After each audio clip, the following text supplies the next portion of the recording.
구하오니 귀를 기울이사 종의 기도와 주의 이름을 경외하기를 기뻐하는 종들의 기도를 들으시고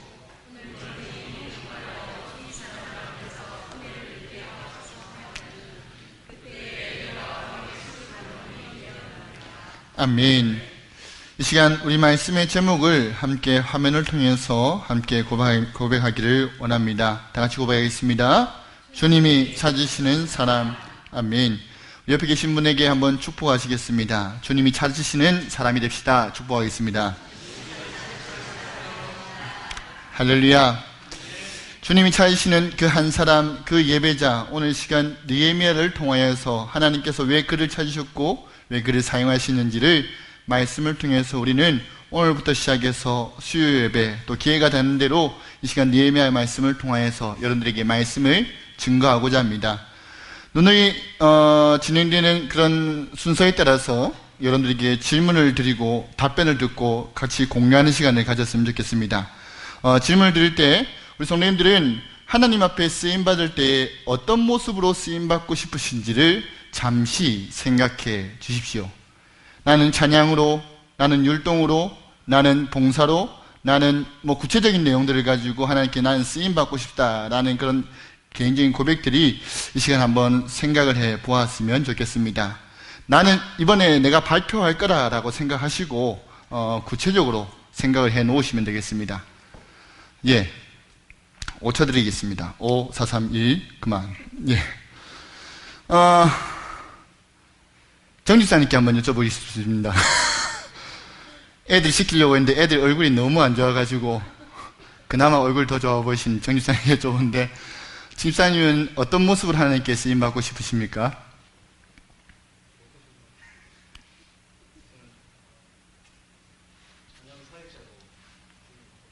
예, 찬양 사역자로 쓰임받고 싶으시다고 합니다. 자, 그렇다면 우리 또 이 두 번째 줄로 넘어가도록 하겠습니다. 예, 안 마주치시려고 되게 애를 쓰시는데요. 윤 집사님 3분단에 계시다 2분단에 오신 기념을 한번 여쭤보겠습니다. 예, 어떻게 쓰임받고 싶으십니까? 예, 구제하는 일에 쓰임받고 싶으시다라고 고백하십니다. 또 쓰임받고 싶은 부분이 있으십니까? 지금 하는 대로 쓰임받고 싶으시다. 예, 그렇다면 이제 세 번째 줄로 넘어가겠는데요. 예, 상당히 멋져가십니다. 이런 멋져갈 때는 제일 만만한 게 중고등부 아이죠. 예, 판수가 뒤에 앉아 있습니다. 판수야, 판수는 어떻게 쓰임받고 싶으십니까?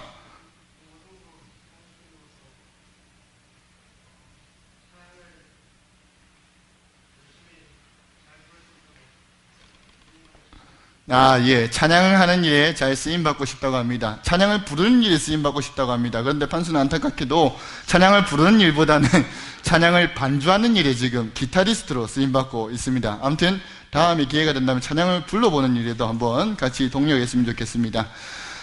예,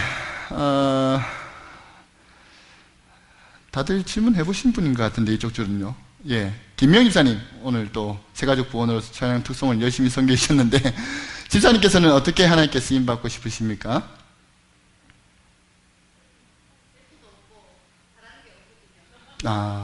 아닙니다, 집사님.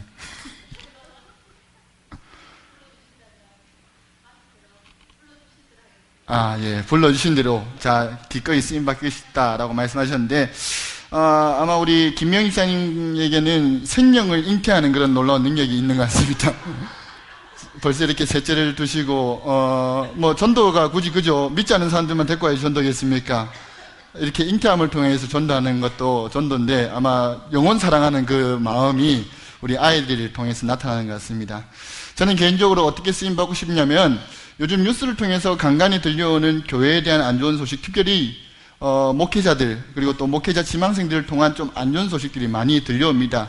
그럴 때마다 드는 생각은 들키지 말고 끝까지 쓰임받자입니다. 저도 물론 똑같이 연약하고 부족한 사람입니다. 하지만 하나님께서 은혜 베푸신다면 하나님께서 계획하신 그때까지 쓰임받고 싶은 것이 저의 작은 바람입니다.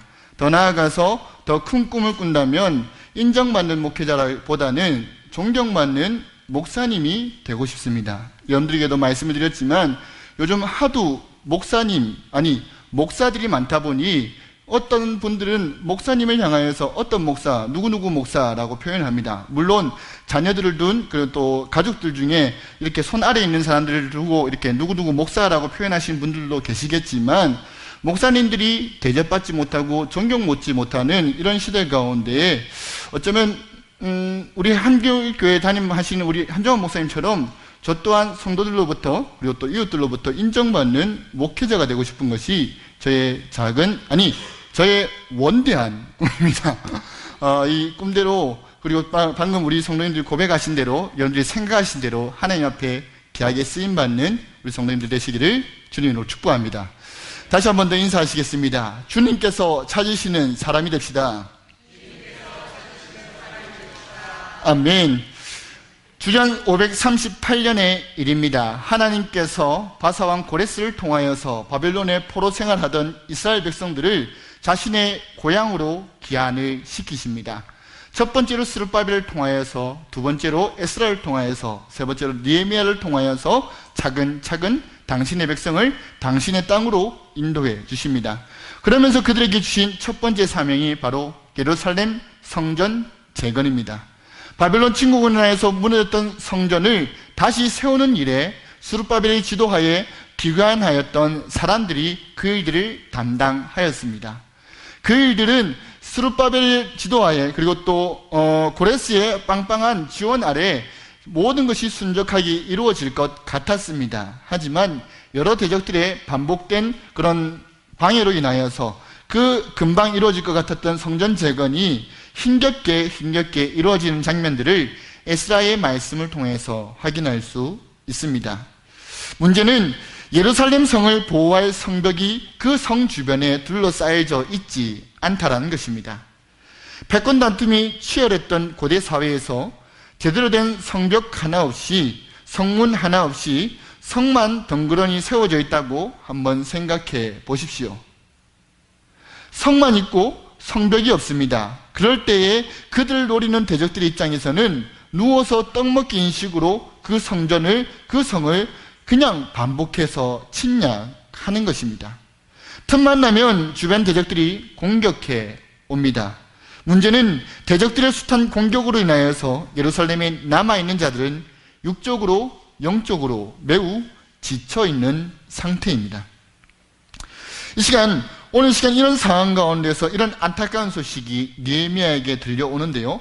자, 그렇다면 느헤미야에 대해서 이 시간 우선 말씀을 통하여서 먼저 알아보기를 원하는 것은요, 느헤미야가 맡은 직분이 왕의 술관원이라는 자리를 맡고 있음을 우리는 확인할 수 있습니다.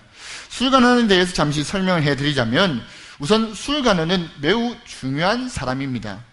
고대 자료들을 보면 술관원은 말 그대로 왕의 술맛을 알아보는 것이었습니다. 왕이 음식을 먼저 맛보기 전에 가장 믿음직한 사람을 통하여서 그 음식을 맛보게 하여서 그것이 음식이 안전하다는 것을 왕에게 보여주는 그런 역할들을 하기 위해서 술 맡은 간원장으로서 느헤미야가 쓰임받고 있는 것이었습니다. 더 나아가서 고대 자료들을 보면 왕의 옥새를 보관하면서 고위 재정관리 역할을 하였다고 합니다. 이처럼 왕 옆에서 왕이 마시는 술을, 그리고 또 왕의 옥새를 가지고 재정관리를 하는 이 느헤미야는, 술관원은 엄청난 위치에서 엄청난 영향력을 가진 사람임을 우리는 짐작할 수 있습니다. 이런 자리에 유대인 포로의 후예인 느헤미야가 임명이 되었습니다. 느헤미야의 엄청난 지위와 막강한 영향력을 생각해보면 참 대단한 사람입니다.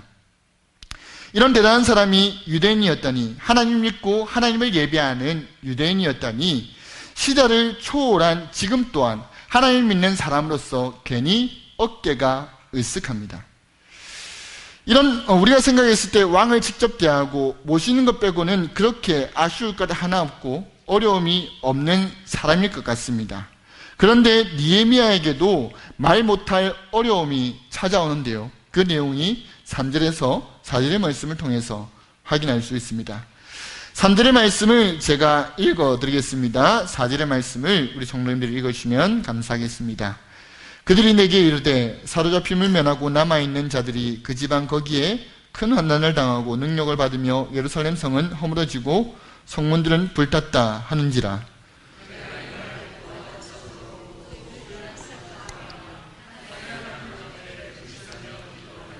아멘.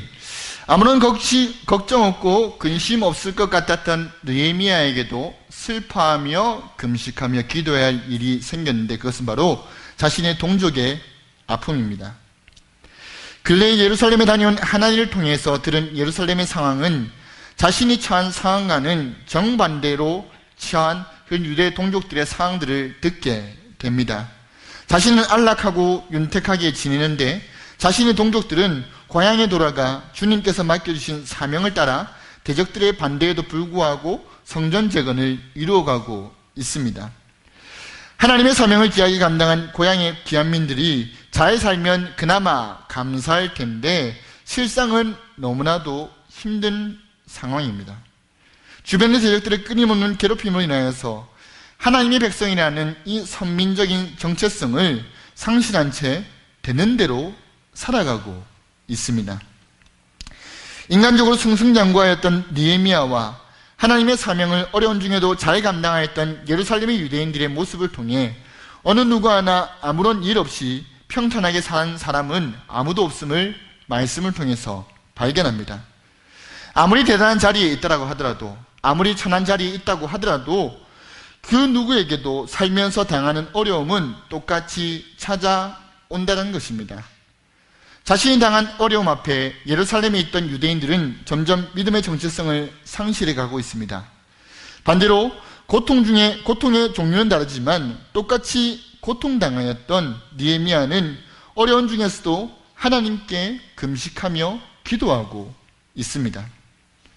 한번 하나님 입장에서 한번 생각해 보았으면 좋겠습니다. 만약 하나님께서 당신의 백성을 구원한 일에 이 두 사람의 종류를 놓고 고민하신다면 과연 여러분들이 하나님이라면 어떤 사람을 들어 사용하시겠습니까? 고난 중에 좌절하고 낙심이 있는 사람을 사용하시겠습니까? 아니면 고난과 좌절 중에서도 그럼에도 불구하고 그 가운데 기도하는 느헤미야를 사용하시겠습니까? 당연히 느헤미야입니다. 하나님께서는 민족적인 위기와 슬픔을 당한 백성을 위해 기도하였던 느헤미야를 선택하셨습니다. 이처럼 주님이 찾으시는 사람은 바로 어떤 상황 속에서도 당신의 능력을 믿고 당신의 역사를 구하는 하나님 앞에 기도하는 사람임을 이 시간 말씀을 통해서 깨닫습니다. 느헤미야처럼 어떤 상황 속에서도 마땅히 기도함으로 하나님의 구원 역사 가운데 귀하게 쓰임받는 우리 성도님들 되시기를 주님의 이름으로 축복합니다. 그렇다면 느헤미야는 하나님께 어떻게 기도를 드렸기에 하나님께 이렇게 귀하게 쓰임받았는지 오늘 시간 5절에서 11절의 말씀을 통해서 구체적으로 알아보기를 원합니다. 5절의 말씀입니다. 우리 다 같이 읽어 나가겠습니다. 다 같이 읽겠습니다. 이르되 하늘의 하나님 여호와 크고 두려우신 하나님이여,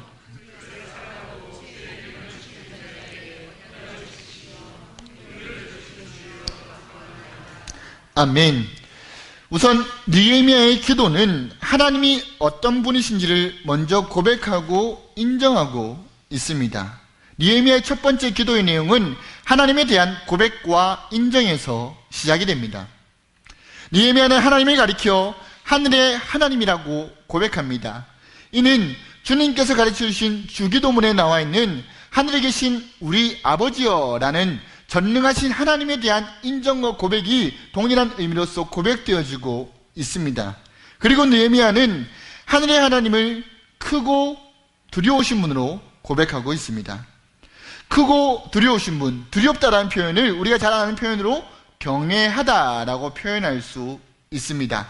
하나님을 정말 두렵지만 멀리하고 거리는 두지만 그렇다고 아예 친하지는 않은 그냥 친한 상태, 친밀한 상태를 바로 경외하다라고 표현할 수 있는데요. 이런 의미를 살려서 번역하다면 위대하고 경외를 받아야 할 하나님을 고백하면서 느헤미야는 하나님께 기도하고 있습니다. 동일한 하나님의 긍휼이 함께 예배를 드리는 우리 성도님들에게 지금 이 시간 하나님을 위대하고 경외받으시기에 합당한 분이라고 고백하는 우리 성도님들에게 하나님의 놀라우신 긍휼이 있기를 소망합니다. 하나님이 찾으시는 기도자 느헤미야는 기도할 때 가장 먼저 하나님을 분명하게 고백하고 확실하게 인정하였습니다. 느헤미야는 하나님을 위하신 분이시며 우리가 경외하고 우리의 경외를 받으셔야 할 분으로 마땅히 고백합니다. 그렇다면 우리의 기도를 한번 생각해 보았으면 좋겠습니다. 우리 성도님들은 하나님에 대한 인정, 하나님에 대한 고백을 얼마나 하고 계십니까? 여기에 대한 질문에 대한 답으로 우리 성도님들이 하시는 기도 제일 첫 번째 하나님에 대한 고백을 한번 생각해 보시면 됩니다. 사랑이 많으신 하나님, 좋으신 하나님, 인자와 자비가 영원하신 하나님, 긍휼이 많으신 하나님, 위대하신 하나님, 우리는 이렇게 다양하게 하나님을 향하여서 우리의 하나님됨을 인정하고 고백하고 있습니다. 그렇다면 여기에 대해서 여러분들이 고백이 틀렸다고 지적하는 것은 아닙니다. 여기서 이 말씀을 통해서 여러분들에게 권면드리는 것은 여러분들의 고백이 그렇게 충분치가 않다라는 것입니다. 내가 기도해야 될 내용에 급급한 나머지 하나님을 인정하고 고백해야 될 그 시간에 사랑의 하나님 그 한 줄로만 하나님을 인정하고 고백한다는 것입니다. 한번 천천히 생각해 보십시오. 그리고 나에게 하나님께서 베푸신 은혜들을 생각해 보시면서 인격적으로 하나님과 교제하는 가운데 기도해 보십시오. 과연 하나님이 사랑의 하나님으로만 그치겠습니까? 과연 하나님이 나에게 은혜 베푸신 하나님으로만 그치겠냐는 말입니다. 하나님을 고백할 때에, 하나님을 인정할 때에 내가 경험하고 내가 경험하지 못한 그 하나님에 대해서도 마땅히 인정하며 고백하며 높여드리며 나아갈 수 있는 우리 성도님들 되시기를 바랍니다. 우리는 우리가 드릴 기도 내용의 급급해서 우리의 기도의 내용만 간구하는 기도가 아니라 이 기도를 통하여서 마땅히 영광 받으실 하나님을 높임을 통하여서 하나님이 나의 기도를 통하여서 하나님이 우리의 기도를 통하여서 영광 받으실 수 있도록 하자라는 것입니다. 그런 의미에 있어서 기도하실 때에 가장 먼저 구해야 할 것은 하나님에 대한 인정과 고백에 앞서서 하나님 나의 입술 가운데 마땅히 고백해야 될 내용을 심어달라고 성령의 도우심을 구해야 될 줄 믿습니다. 우리의 지혜와 지식과 그리고 경험으로는 하나님을 고백할 수 있는 부분이 한정적입니다. 하지만 우리의 기도를 도우시고 우리의 기도를 인도하신 성령님은 우리가 경험한 하나님 그 이상의 하나님을 우리의 입술로 마땅히 고백하시게 하신 줄 믿습니다. 그리고 더 나아가서 우리의 입술로 고백한 그 하나님을 우리의 삶으로 살아내므로 마땅히 이 세상 가운데 살아계신 하나님을 우리의 삶을 통하여서 증가할 수 있는 우리 성도님들 되시기를 주님의 이름으로 축복합니다. 계속해서 6절의 말씀입니다. 6절과 7절의 말씀인데요. 우리 6절 말씀은 우리 성도님들이 읽어주시고요. 7절 말씀은 제가 읽겠습니다. 6절 말씀 다 같이 읽겠습니다.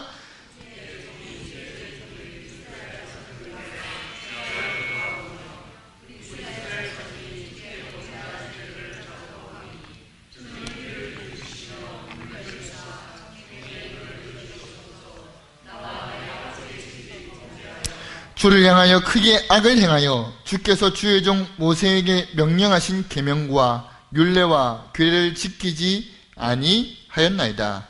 아멘. 느헤미야는 하나님 앞에 진정한 고백과 인정으로서 먼저 기도하면서 나아갔습니다. 그리고 두 번째로 느헤미야는 하나님과의 언약관계 안에 있는 공동체를 위해서 기도하였습니다. 방금 여러분들께 말씀드린 것처럼 느헤미야는 부족한 것이 없는 사람이었습니다. 아쉬울 것 하나 없는 사람이 바로 느헤미야입니다. 영적으로 육적으로 풍성하기 그지없는 그에게도 아픔이 있었는데 바로 동족의 어려움들을 보면서 그들의 아픔을 자신의 아픔으로 여기면서 그들을 위하여서 함께 기도하였다는 것입니다. 우리 성도님들이 하나님께 기도드리는 실제적인 기도 내용을 한번 이 시간 곰곰이 생각해 보았으면 좋겠습니다. 하나님을 인정하고 하나님을 고백하였다면 그 다음에 우리는 무슨 내용으로 하나님께 나아가고 있으십니까? 혹시나 나 자신만을 위해서, 혹시나 조금 더 넓게 생각해서 나의 가족만을 위해서 혹시 기도하고 계시지 않으십니까? 기도하고 바라기는 정말 우리의 기도가 우리 자신 안에만 머무는 것이 아니라 우리와 함께 신앙생활하는 이 한길교회와 우리가 생활하는 이 울산과 한국을 위하여서 함께 기도할 수 있는, 특별히 이 기도의 지경이 넓혀질 수 있는 우리 한길교회 성도님들이 되시기를 바랍니다. 하나님이 찾으시는 기도자 느헤미야의 기도의 지경은 유대 민족에만 머물지는 않았습니다. 바로 그 민족을 통하여서 이루어 가실 하나님의 뜻, 즉 하나님의 구원 역사가 이 땅 가운데 이루어지기를 소망하였습니다. 그렇다면 우리의 기도의 지경 또한 마찬가지입니다. 대한민국을 놓고서도 기도하는 건 아주 대단한 일입니다. 하지만 여기에서만 머무는 것이 아니라 이 땅의 교회를 통하여서 하나님의 뜻이 이루어지기를 기도해야 된다는 것입니다. 매스컴을 통하여서 교회에 대한 안 좋은 소식을 들을 때마다 왜 저 사람들은 저렇게 행동했을까 하면서 안타까워하고 정죄하기보다는 하나님, 저런 뉴스들을 통하여서 하나님의 구원 역사가 가로막히지 않도록 하나님 역사해달라고 우리는 대적하며 기도해야 되는 것입니다. 더 나아가서 그들의 잘못이 우리의 잘못임을 기억하면서 마땅히 회개하면서 하나님, 나도 저와 같은 자들입니다. 하나님, 나도 저와 같이 불법과 악행과 그리고 음란함을 저질렀습니다 하면서 그들의 잘못을 보면서 나의 잘못을 기억하면서 함께 회개하며 나아가야 된다는 것입니다. 공동체를 위한 느헤미야의 기도의 구체적인 내용은 바로 회개 기도였습니다. 물론 자기 자신이 잘못한 잘못은 아닙니다. 하지만 느헤미야는 그간 이스라엘 백성들이 하나님 앞에 잘못한 그 죄를 놓고 하나님 앞에 기도하고 있는 것입니다. 왜냐하면 그는 언약 안에서 이스라엘 백성들과 그와 함께 하나된 공동체였기 때문에 그는 그들의 실수와 그들의 잘못이 자신의 잘못으로 여기면서 하나님 앞에 회개하며 기도할 수 있었습니다. 사랑하는 성도 여러분, 공동체를 위해서 기도하되 특별히 공동체의 아픔과 연약한 부분을 놓고 기도하실 때에 그들의 잘못과 그들의 어리석음을 판단하고 정죄하시기보다 그들의 잘못이 나의 잘못임을 인정하면서 함께 회개하며 나가실 수 있는 우리 성도님들 되시기를 바랍니다. 특별히 기도하실 때에 우리의 기도의 내용을 살펴볼 때에 우리의 기도의 내용이 우리 안에만 머무는 것이 아니라 우리 교회를 놓고 그리고 또 이 땅의 교회를 놓고 그리고 천국을 놓고 이 시간 기도해야 된다고 여러분들에게 말씀을 드립니다. 계속해서 여러분들에게 부탁을 드리고 싶은 부분은 여러분들이 속한 기관들을 위해서 한번 기도해 보십시오. 교육기관에서 봉사하고 계십니까? 사랑하는 그 아이들 놓고 그 이름 한 명 한 명을 불러가면서 그 아이들의 영혼이 주 안에서 잘 성장할 수 있도록 함께 기도해 주십시오. 뿐만 아니라 1여 봉사에, 2여 봉사에, 3여 봉사에, 그리고 1남 봉사에, 2남 봉사에, 소망에 이런 식으로 각 기관별로 우리가 편성이 되었는데 각 기관별로 각 기관들을 위해서 기도해야 될 줄 믿습니다.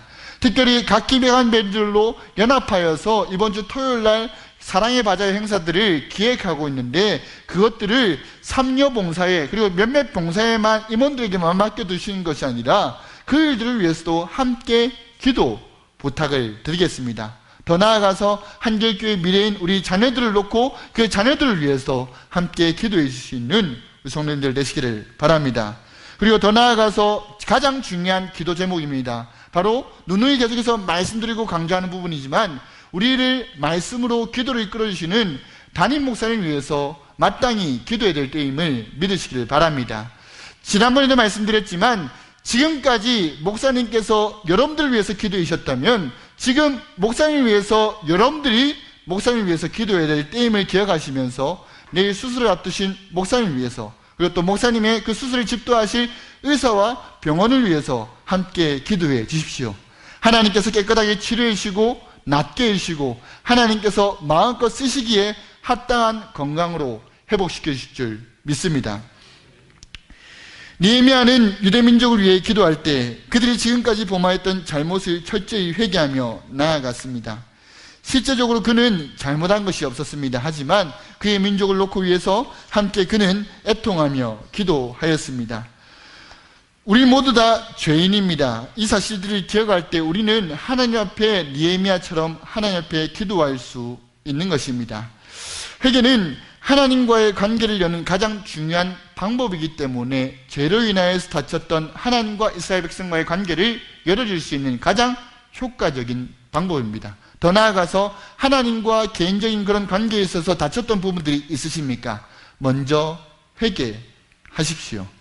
특별히 우리가 하나님 앞에 기도할 때에 하나님에 대해서 인정하고 고백하고 더 나아가서 나의 잘못을 잠깐 기도할 때는 있을 것입니다. 하지만 거기에 대해서 진지하게 그리고 또한 반복해서 지속적으로 오랫동안 기도한 적은 아마 없을 겁니다. 왜냐하면은 똑같은 부분에 대해서 기도하고 또 기도하는 내 자신이 너무나도 한심하고 안타까워서 기도하는 것을 그냥 하나님 다 아시죠 하고 얼렁뚱땅 넘어갈 때가 종종 있다는 것입니다.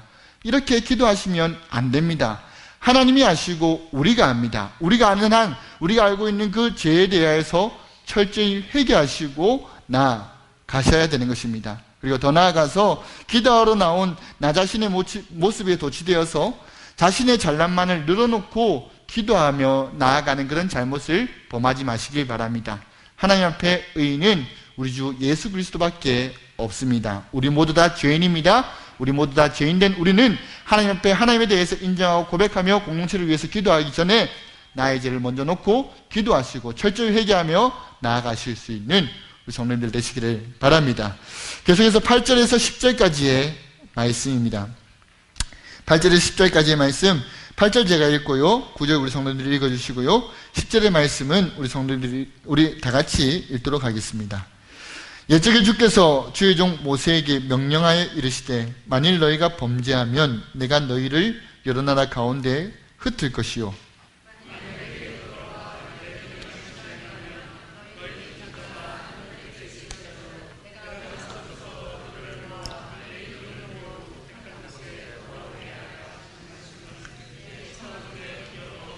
다 같이 읽겠습니다. 이들은 주께서 일찍이 큰 권능과 강한 손으로 구속하신 주의 종들이요 주의 백성이니이다.